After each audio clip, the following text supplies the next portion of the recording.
In the name of economic efficiency, small was replaced with big. Bigger boats with fewer fishermen, and those boats based out of major ports rather than our smaller regional ones. Entire communities lost their opportunity for employment.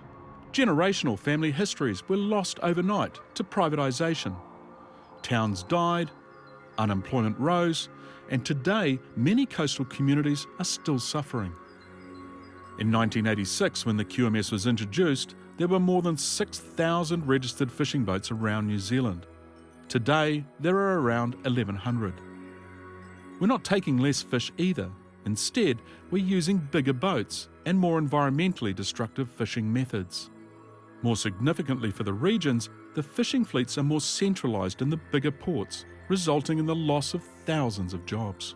Processing plants closing right, left and centre. We see the relics on the side of the road at Kaio, Hikurangi Fisheries, Happy Yovich. Suddenly all that commerce, all that trade, all the IOUs just gone.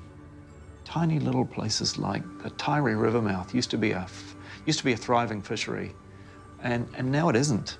Aotea Great Barrier, classic case study, over 20 families involved in commercial fishing, high value, artisanal, low impact, and then one by one, they were cashing up. And New Zealand is not the only country to suffer the same regional fate. In Iceland, another country touted as having this world-leading QMS system, the story is the same. They pushed 1,043 small boats into the ITQ system with the big companies, and today there are hardly any left. Don't you just love the Icelandic summer? It's always the same story.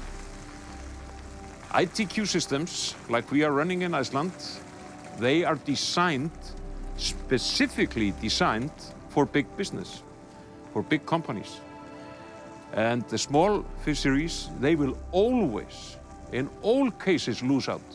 A lot of these small coastal communities are very resource dependent. So anything that happens to the resource, whether it's because of ecological change or other kinds of change, indeed, in terms of the rights to harvest, is instrumental to their well-being and survival. And then you get into real problems with isolation, depression, anxiety, nervousness about the future, and all of these very real, they're very personal, but they're very real impacts that we see that affect psychological and even physical well-being in people. And so, of course, it's easy to say, you know, changes in a fishery system, well, it just changes the way people have jobs and people move around for jobs all the time, don't they? That's not at all true, because very much fisheries is not a job, it's a livelihood, and it's bound by place. And when those things separate from each other, all of the social aspects start to break down.